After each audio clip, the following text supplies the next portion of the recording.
सभी को good morning.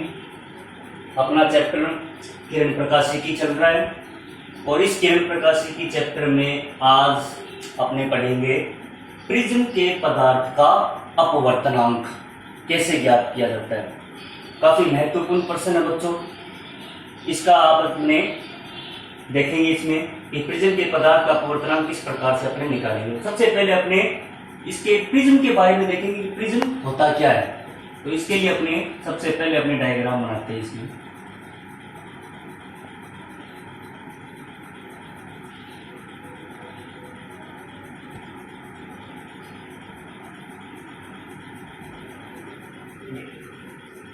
Prism की क्या परिभाषा बताएंगे? किसी कोण पर झुके दो अपवर्तक पृष्ठों के मध्य घिरा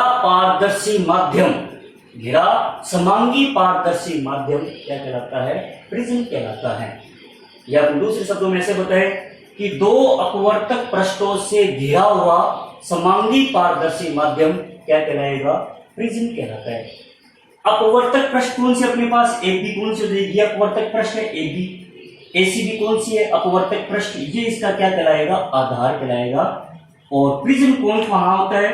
अपवर्तक पृष्ठों के मध्य का कोण कौन सा होगा? प्रिज्म कोण है।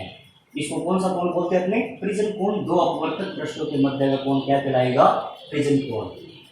तो अपने अब चलते हैं प्रिज्म के पदार्थ के अपवर्तनांक की तरफ। अपवर्तनांक कैसे निकालेंगे? तो अपवर्तनांक निकालने के लिए सबसे पहले मैंने क्या बना दिया? एक त्रिभुजाकार आकृति का एक प्रिज्म बनाया और उसमें क्या करेंगे? अपने एक कोई विशेष प्रकाश किरण अपने लेंगे, जैसे अपने एक प्रकाश किरण इस पर आपतित करेंगे।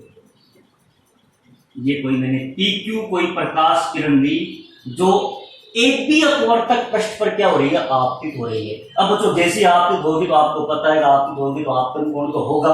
आपतन कोण कैसे निकालेंगे? आपतन कोण के बीच में होता है अभिलंब किरण। तो मैंने एक क्या खींची यहाँ पर? एक अभिलंब किरण। और ये कौन सा कोण होता है? आपतन कोण मैंने मान लिया I1। आपतित किरण और अभिलंब किरण के बीच में उसको नाम क्या दे दिया मैंने? एंड ये PQ है अपने पास। अब ये तो आपतित हो गई। अब आपको पता है कि प्रकाश किरण कहां से जा रही है? विरल से सघन। कांच का माध्यम है, सघन में आएगी। तो आपको पता है कि विरल से सघन में आएगी तो अभिलंब की तरफ झुक जाती है। ये अभिलंब की तरफ झुक गई और अपवर्तित किरण कौन सी मिलेगी आपको? QR मिलेगी। अब बच्चों ये जो QR अपवर्तित किरण है वो इस पृष्ठ के लिए क्या बन जाएगी? आपतित किरण होगी। अब ये आपतित किरण मानी जाएगी इस पृष्ठ के लिए, और इस पृष्ठ के लिए क्या है? ये अपवर्तित किरण है। तो इस पृष्ठ के लिए आपतित किरण होगी तो अपने क्या करेंगे? वापिस अभिलंब किरण खींचेंगे अपने। अभिलंब किरण खींच दिया अपने।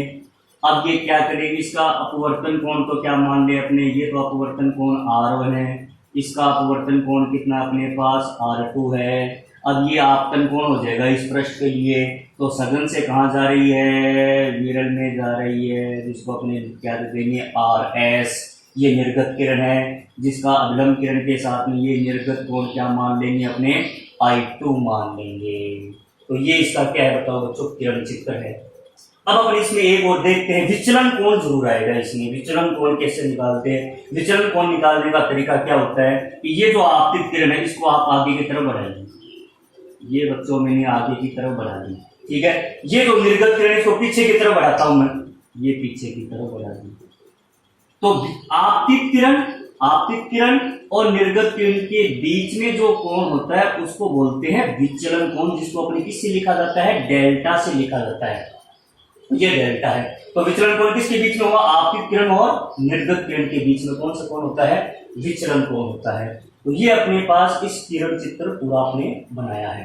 तो अपने लिखेंगे क्या इसमें? लिखने का क्या है कि सबसे पहले अपने क्या बताएंगे कि माना एक PQ प्रकाश किरण अपवर्तक पृष्ठ AB पर आपतित होती है, जिसका अभिलंब किरण NQ से आपतन कोण कितना है? I1 है। फिर यह प्रकाश किरण कहां जा रही है बताओ?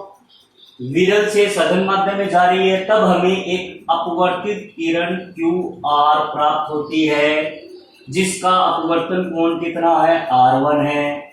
यह अपवर्तित किरण, ये जो अपवर्तित किरण है वो पृष्ठ AC के लिए आपतित किरण होगी, जो सघन से कहां जाएगी, विरल माध्यम में जा रही है, तो सघन से विरल माध्यम में जाएगी तो अभिलंब से क्या हटती है, दूर हटती है, और हमें निर्गत किरण के रूप में कौन सी किरण मिल जाएगी, RS मिलेगी, जिसका निर्गत कोण कितना है, I2 है। ये हो गया विचलन कोण। आपको पता है आपतित किरण, फिर मैंने क्या किया कि PQ आपतित किरण को आगे की तरफ और निर्गत किरण RS को पीछे की तरफ बढ़ाएंगे तो ये बिंदु D पर मिलती है, जिसको अपने क्या बोलते हैं, विचलन कोण बोलते हैं। तो ये अपने पास इसमें है। तो अब अपने इसका डेरिवेशन करेंगे। कैसे करेंगे, बिल्कुल आसान है, अपने लाइन टू लाइन अपने चलेंगे तो बिल्कुल आपको समझ में आता जाएगा। इसमें सबसे पहले अपने क्या बताएंगे, इसमें आपके पास एक त्रिभुज है, कौन सा लेंगे अपने त्रिभुज, इसमें DQR में DQR त्रिभुज लिया मैंने सबसे पहले DQR। इसमें क्या बताओ, एक विचलन कोण आपके पास, अपने पास कौन सा, इसमें ये बहिष्ठ कोण, इस त्रिभुज का बहिष्ठ कोण कौन सा, डेल्टा। तो बहिष्ठ कोण डेल्टा का मान किसके बराबर में आएगा, बहिष्ठ कोण का मान त्रिभुज के अंतराबिंदु कोण के योग के तुल्य होता है। तो इसका मान कितना आएगा अपने पास, कोण DQR प्लस कोण DRQ। ठीक है, अब इसका मान निकालेंगे अपने कि इसका मान कितना आएगा अपने पास में, ये और ये कोण कितनी आएंगी। अब आपको पता है कि बच्चों आपने 9th क्लास में चीजें पढ़ी है कि दो सरल रेखा आपस में काटती है तो ये कोण शीर्षाभिमुख कोण होते हैं, बराबर में होते हैं। तो बच्चों ये भी क्या है, एक ये रेखा काट रही है, एक ये रेखा काट रही है, तो ये कोण और ये कोण दोनों क्या होंगे, बराबर में शीर्षाभिमुख कोण से। तो ये पूरा कोण कितना आएगा, I1 का आएगा। ठीक है, इतना अपने को दे रखा R1, तो ये निकाल सकते हैं अपने, कितना आएगा बताओ, I1 में से R1 घटा देंगे तो बताओ कितना आएगा, ये I1 माइनस R1, ये कितना आएगा अपने पास में बताओ। इसी प्रकार से ये तिरक रेखाएं काट रही आपस में, तो ये जो I2 है तो ये भी कितना आएगा, I2, परंतु ये कोण दे रखा R2, तो ये कितने का आ जाएगा बताओ, I2 माइनस R2, तो कितना आ जाएगा, I2 माइनस R2। तो डेल्टा का मान कितना है अपने पास में, I1 plus I2 minus R1 plus R2, समीकरण नंबर 1। ये तो पहले त्रिभुज का काम हो गया। ठीक है, अब अपने चलते दूसरे त्रिभुज को ले लो आप। दूसरा त्रिभुज कौन सा अपने पास में, उन्हें त्रिभुज कौन सा अपने पास, QR एंड डैश में। अब आपको पता है त्रिभुज के तीनों कोणों का योग कितना होता है, 180 होता है। तो 180 होता है, इसमें बताओ, तो R1 प्लस ये कोण दे रखा है, दूसरा कोण भी दे रखा आपको, R2 दे रखा है, ये नहीं दे रखा, इसको मैं क्या लिख दूंगा, कोण Q एंड डैश R बराबर में 180। समीकरण नंबर कितनी, ये 2, ये भी काम में आएगी अपने। ठीक है, ये त्रिभुज ले लिया, पहले ये लिया फिर ये लिया। अब मैं क्या करता हूं, चतुर्भुज ले लो आप पूरा। कौन सा चतुर्भुज, कौन सा लेंगे, AQ and dash R, AQ and dash R में आपको पता है कि चतुर्भुज के चारों कोणों का योग 360 होता है, चारों कोणों का योग। तो चार कोण कौन कौन से अपने पास में, एक तो बताओ कौन सा है, A, कोण A है, एक कौन सा बताओ, प्लस ये कितने का आएगा बताओ, ये पूरा अगर कोण बताए अपने, ये यहां से लेकर यहां तक का, ये आएगा 90। क्यों, क्योंकि अभिलंब किरण है, अभिलंब किरण है, तो इस पृष्ठ के साथ अभिलंब किरण खींचिए तो पूरा ये कोण कितने का आएगा, 90। ये भी अभिलंब किरण है तो ये कोण भी कितने का आएगा, ये भी 90 आएगा। तो अपने क्या करें, दोनों कोण तो है अपने पास में, तो उन्होंने लिखा 90 प्लस 90 प्लस ये कोण Q एंड डैश R, इसको क्या बोलेंगे अपने, कोण में Q एंड डैश R बराबर में कितना, 360 डिग्री। तो बताओ कितना आएगा अपने पास में, ये A प्लस 180 प्लस कोण Q एंड डैश R बराबर में 360। तो A प्लस कोण Q एंड डैश R बराबर में कितना आएगा बताओ, 360 में 180 घटा दो तो 180 डिग्री आएगा बच्चों। ये समीकरण नंबर 3 आ जाए। जहां तक आपने कर लिया ये a plus Q and dash R का मान 180।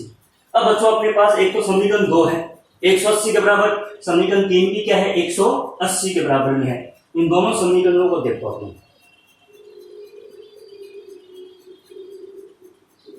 देखो समीकरण 2 व 3 से, समीकरण 2 व 3 से क्या है, समीकरण 2 और 3 से R1 plus R2 plus on Q and dash R बराबर, ये भी 180 ये भी 180, दोनों बराबर में कर दे तो A plus on Q and dash R। बच्चों ये कैंसिल हो गया, कितना बचेगा अपने पास में, ये आएगा A बराबर R1 प्लस R2। समीकरण नंबर 4 ये सामने आएगी एक तो, ठीक है। अब अपने शुरू में जब चले थे, शुरू की जो समीकरण आई थी ये कौन सी थी, विचलन कोण वाली ये समीकरण थी ना। तो पुनः समीकरण 1 को मैं लिख रहा हूं, जैसे R1 प्लस R2 का मान A आ गया तो मैं क्या करूंगा, ये जो मान है वो किस में रखेंगे, समीकरण नंबर 1 में। समीकरण 4 को समीकरण किस में रख दो, 1 में रखने पर तो रखेंगे तो बताओ बच्चों क्या आएगा अपने पास में, डेल्टा बराबर I1 plus I2 minus A, ये समीकरण नंबर आएगी 5। तो इससे क्या पता लगा, विचलन कोण का मान I1 plus I2 minus A, अर्थात जो विचलन कोण है वो किस पर निर्भर करता है, आपतन कोण पर निर्भर करेगा। क्योंकि प्रिज्म कोण कांस्टेंट है, निर्गत कोण जो है वो किस पर निर्भर करता है, आपतन कोण पर, क्योंकि बिना आपतन कोण के निर्गत कोण आ नहीं सकता। तो अपने क्या कहेंगे कि विचलन कोण का मान किस पर निर्भर करता है, आपतन कोण पर निर्भर करता है। तो अपने क्या लिखेंगे इसमें कि समीकरण 5 से स्पष्ट है कि विचलन कोण का मान आपतन कोण पर निर्भर करता है।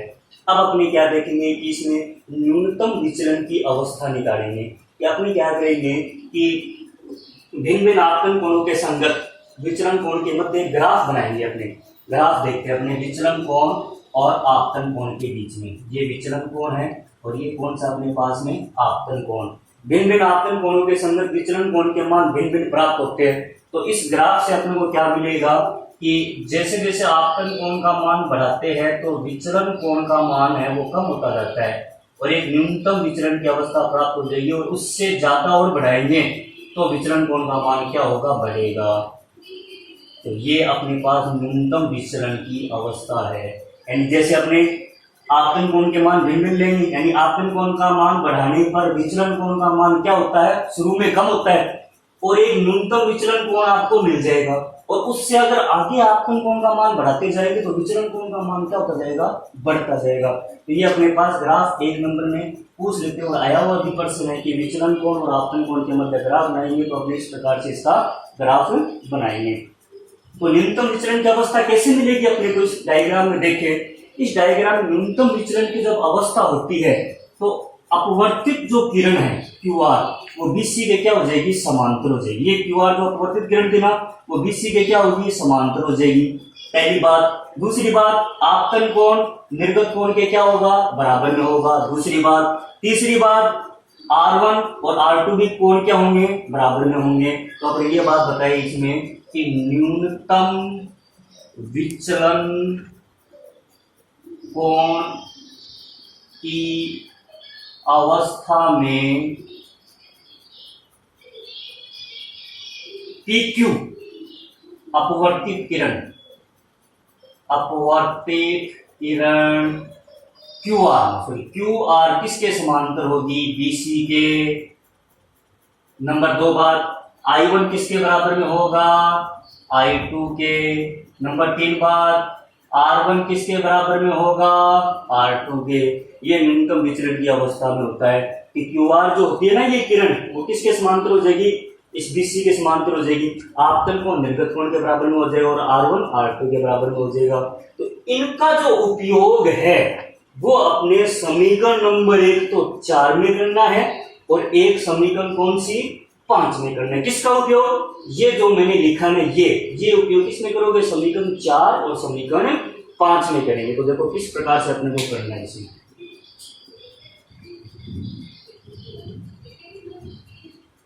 चलो समीकरण 4 व 5 से, समीकरण 4 से क्या है, समीकरण 4 से ए का जो मान आएगा वो कितना आएगा बताओ, r प्लस आर कर दूंगा। r1 बराबर r2 बराबर में r कर सकते हैं अपने। तो मैंने क्या लिखा है यहाँ पर a बराबर में r प्लस आर, तो इंप्लाइज तो कितना देगा a बराबर में 2r, तो इंप्लाइज r का मान कितना आ गया बताओ, a बटा 2। ये एक तो बात आ गई, समीकरण नंबर 6 कर देना इसमें, ठीक है। फिर अपने क्या करेंगे, समीकरण 5 से, समीकरण 5 से तो क्या आएगा, डेल्टा की जगह क्या आएगा बच्चों, न्यूनतम विचलन डेल्टा एम आ जाएगा। I1 और I2 बराबर में थे तो मैं क्या लिख दूंगा, I प्लस I माइनस कितना लिख दूंगा बताओ, A। तो कितना आएगा बच्चों, डेल्टा एम इजिकल टू कितना आएगा, ये 2I माइनस A। इसको ऐसे लिख दो, डेल्टा एम प्लस A, इधर दिया ही 2I, तो इंप्लाइज I का मान कितना आया, डेल्टा एम प्लस A बटे में 2। समीकरण नंबर 7, 6 और 7 समीकरण आ गई है। अब आपको बच्चों पता है कि प्रिज्म के पदार्थ का जो अपवर्तनांक होता है वो म्यू बराबर में क्या होता है, स्नेल का अपवर्तन का नियम लगाए दो। क्या होता है बताओ, स्नेल के अपवर्तन के नियम से, स्नेल के नियम से क्या होता है, म्यू बराबर साइन आई बटे में साइन आर। आई की वैल्यू कितनी है, ये, आर की वैल्यू ये, बस मान रखने हैं बस अपने में। तो म्यू का मान कितना आ जाएगा, साइन आई की वैल्यू ए प्लस डेल्टा एम बटे में 2, ये कितना आएगा, साइन कितना आ जाएगा अपने पास, ए बटा में 2। तो ये अपना एक फाइनल रिजल्ट आया है, प्रिज्म के पदार्थ का अपवर्तनांक mu equal to sine A plus delta M बटा 2 बटे में साइन ए बटा 2। ये होता है बच्चों प्रिज्म के पदार्थ का अपवर्तनांक। तो बच्चों ये जो मैंने आज जो वीडियो बताया है, तो मेरे डिस्क्रिप्शन बॉक्स में जाओगे तो आपको इसके पहले वाला जो वीडियो है उसका आपको इसमें लिंक मिल जाएगा। और थोड़ा सा इसमें लेंदी कुछ नहीं है, बस आपको त्रिभुज लेने हैं और एक चतुर्भुज, अच्छे 2 तो त्रिभुज है और एक क्या है चतुर्भुज, से ही आपको सॉल्यूशन करना है और सिंपल मैथमेटिक्स लगाएंगे इसमें। इतना आपको ये प्रिज्म के पदार्थ के अपवर्तनांक के बारे में करना है। तो ज़्यादा से ज़्यादा धन्यवाद, ज़्यादा से ज़्यादा मेरे चैनल को आप लाइक कीजिए, सब्सक्राइब कीजिए और अपने दोस्तों के साथ में शेयर कीजिए।